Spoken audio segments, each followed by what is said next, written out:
Mga kadayo, magandang araw sa inyong lahat. Ako po si June Serbon, isang factory worker dito sa Bataan. Meron po akong ibabahagi sa inyong kwento na hindi ko malaman kung nagkataon lamang ba o sadyang paulit-ulit lang ang nangyayari sa mundo natin. Wala po akong third eye o kakayahang makakita ng mga kakaibang nilalang. At wala din po akong kakayahan na makita ang hinaharap o nangyari na. Galing po ako sa mahirap na pamilya. At kahit ang mother at father side ko ay wala namang may kakaibang kakayahan. Ako'y simpleng trabahador lamang, kaya ang aking karanasan ay mahirap kong maunawaan. Kahit mga kaibigan ko ay walang maibigay sa aking malinaw na paliwanag. Year 2000 nga nang swertihin akong matanggap sa isang kilalang kumpanya ng tela. 6 na buwan ang aking kontrata. Nang matapos ang 6 na buwan, isang factory naman ng mga sapatos ang aking inaplayan. At natanggap muli ako. Bilang isang factory worker, kada tapos ng kontrata namin, lilipat lang kami sa ibang kumpanya. Dahil priority nila ang kagaya naming may experience na. Hindi po ako lehitimong tagalungsod. Ako po ay lumaki sa liblib na lugar ng kabundukan ng Orani. Dahil panganay ako sa 5 magkakapatid, kailangan kong magbanat ng buto para makatulong sa magulang namin. Palipat-lipat lang ako sa mga malalaking factory at sanay na ako sa ganung buhay. 30 anyos na ako ngayon at nagsimula akong maging factory worker sa edad na 20 anyos. At sa ganitong buhay ko nga, Sir Bon, isang pangyayaring mahiwaga nga ang hindi ko kayang maipaliwanag kahit kanino. Nakakailang lipat nga ako ng tirahan pag natanggap na muli ako sa ibang pabrika. Bagong room for rent o house for rent ang agad na hahanapin ko. Isang apartment nga ang natagpuan ko. Malapit lang sa bago kong trabaho. Halagang 1,000 lamang daw kada buwan ang upa. At tinanong ko ngang mabuti ang caretaker ng apartment. At baka kako mali lang ang pandinig ko. At sinabi nilang tama daw ang pandinig ko. Agad naman akong nagbayad at baka magbago pa ang isip ng caretaker. Ilang kanto lang mula sa apartment, factory na. Kaya talagang hindi na ako nagdalawang isip pa. Ang pinagtataka ko lang, habang nag-uusap kami ng caretaker, nakatingin sa amin lahat ng kapitbahay at mga dumadaan. At napansin ko rin, sa 4 na unit ng apartment, parang ako lang ang umuupa ang unang pinto. Paalis na sana ang caretaker, pero hinabol ko sila at nagtanong kung ako lang ba ang umuupa sa 5 unit ng apartment na yon. Pero ang sagot ng caretaker, wag na daw akong madaming tanong. Wala na daw akong makukuhang ganun kamurang apartment na malapit sa trabaho ko.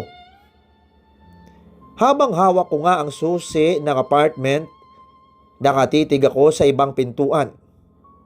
Ewan ko ba, Sir Bon, para bang may mga tao sa loob kahit alam kong nakalak naman ng lahat ang 4 na bakanting pintuan. Dahil day off ng araw na yon, dali-dali akong naghakot ng gamit ko.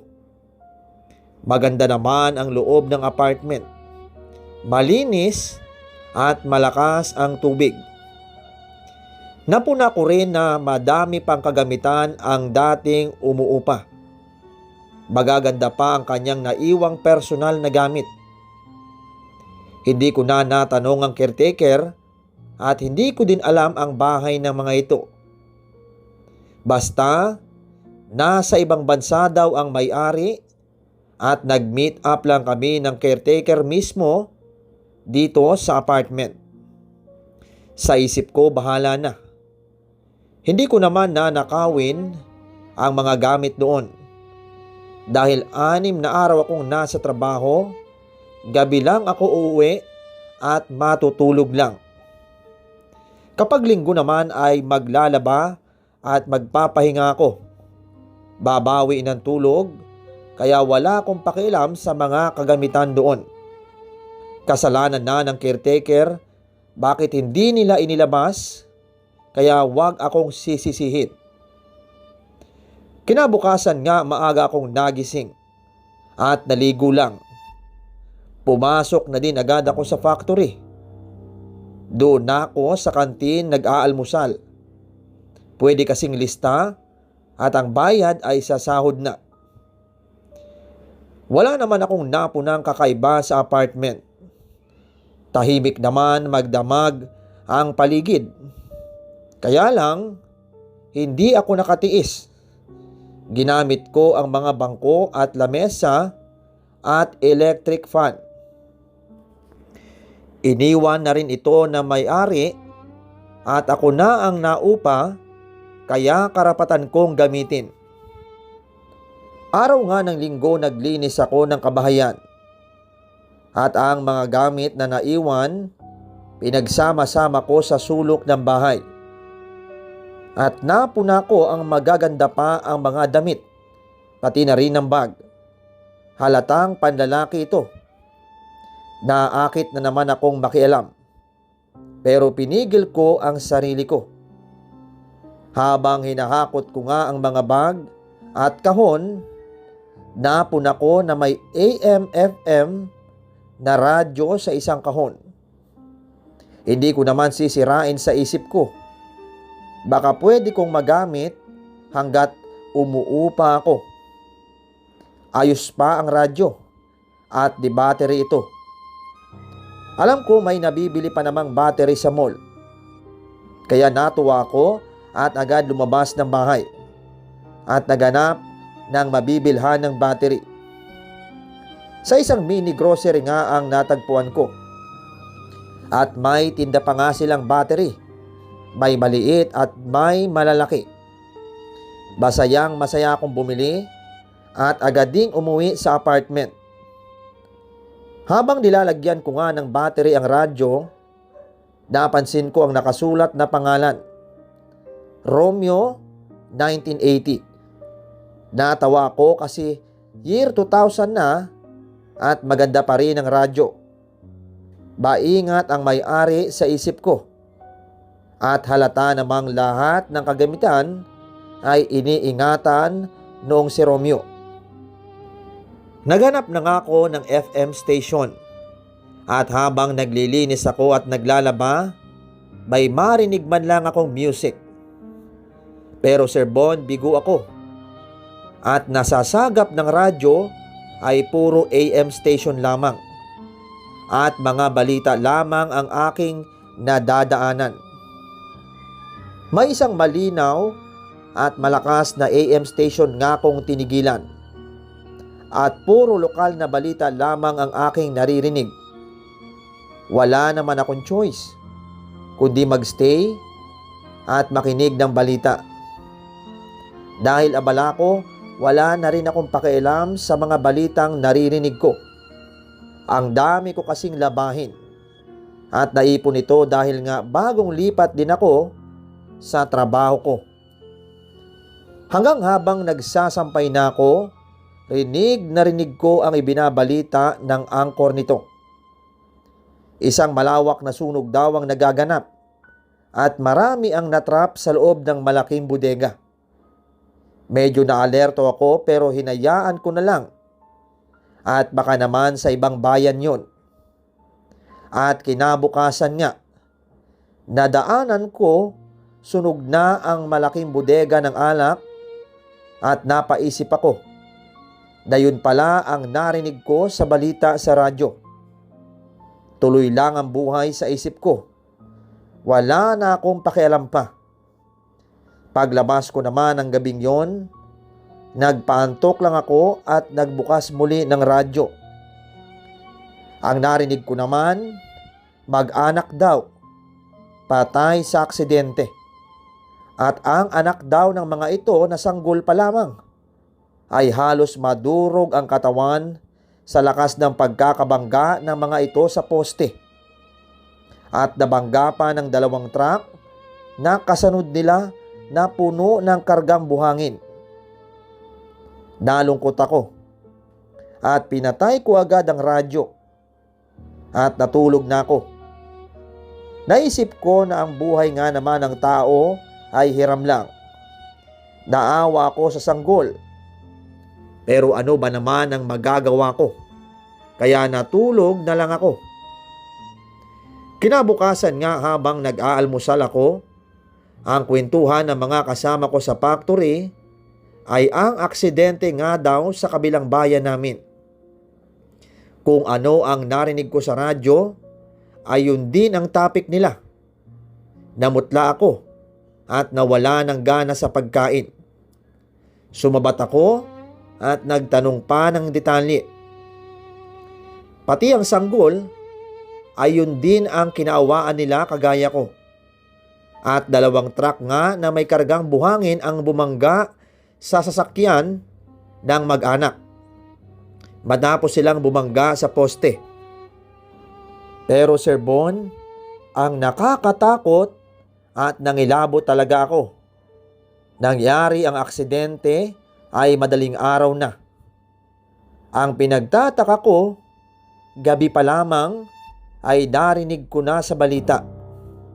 Ano yun? Nahulaan ng angkor ng AM station ang mangyayari pa lamang kinabukasan? Maghapon nga akong aligaga sa trabaho at wala sa mood. Maging mga katrabaho ko, hindi maniwala sa akin na naibalita na agad gabi pa lamang ang aksidente. Gayong madaling araw nangyari yun.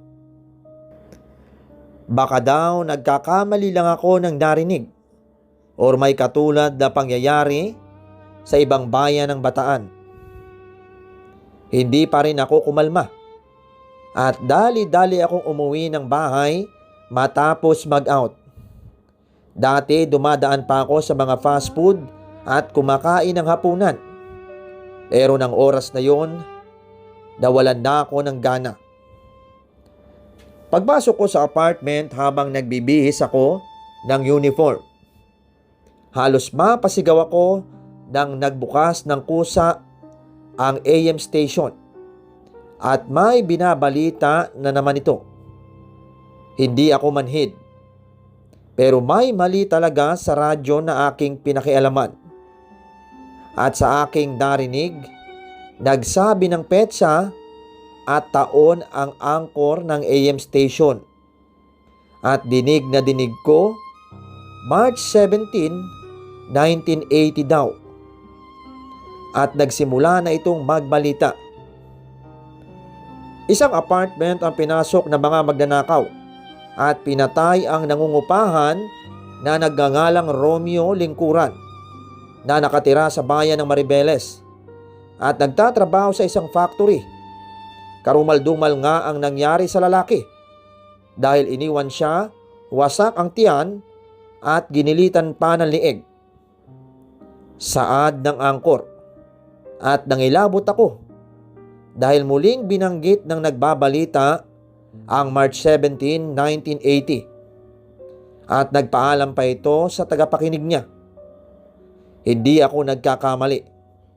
Taong 1980 pa ang pinakikinggan kong AM station. Lahat ng naririnig ko sa radyo ay noon pang 1980 nangyari.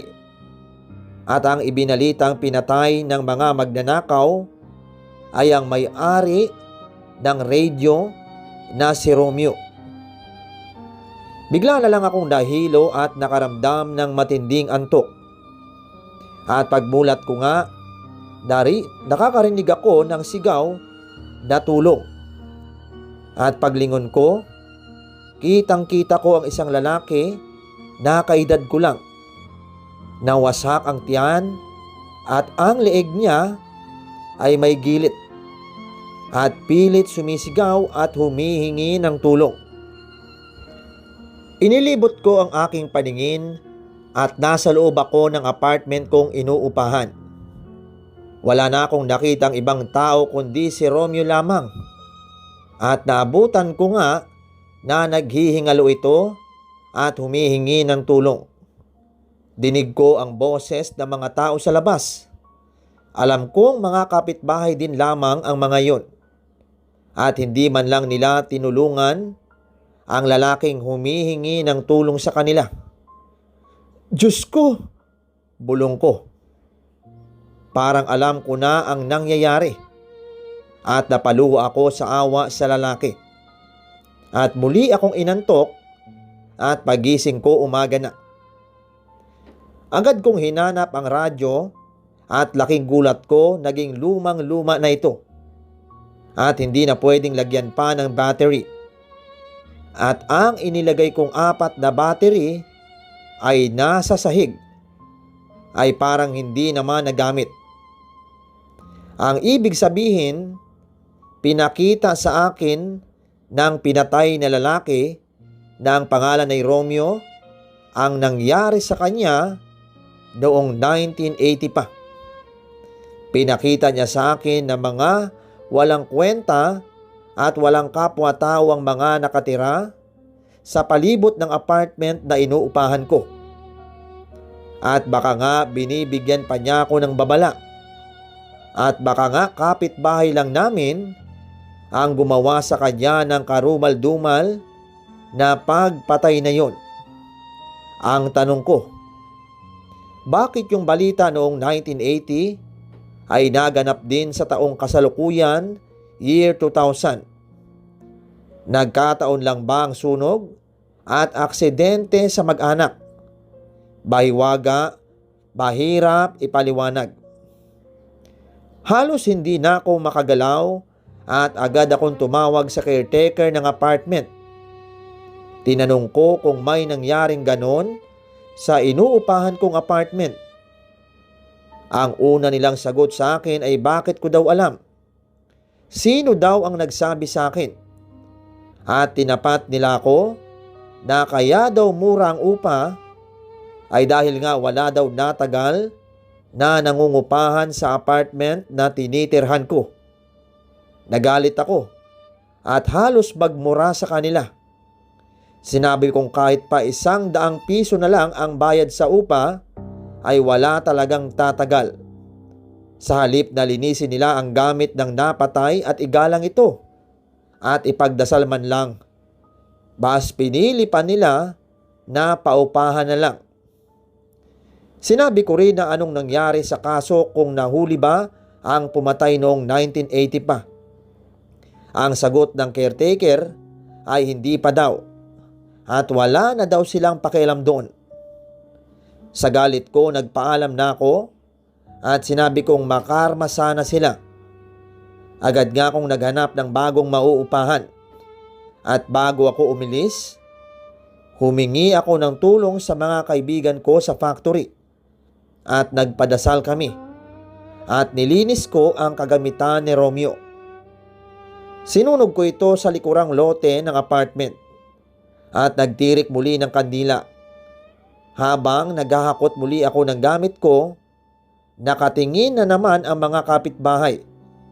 At nagparinig ako na makakarma din kayo, hindi porket dayo at nangungupahan lang ang biktima. Hindi na nila tutulungan. Tumungo ang ilan at hindi na makatingin sa akin. Alam nila ang sinasabi ko, Sir Bon. At alam ko rin na sa tabi lang ng apartment ang mga magnanakaw. Salamat din kay Romeo at sa radyo niya. Siguro, iniligtas niya ako sa masamang mangyayari sana sa akin sa apartment na yun. Hanggang dito na lamang ang ating kwento, mga Kadayo Stories. Hanggang sa susunod po. Maraming salamat sa inyong lahat.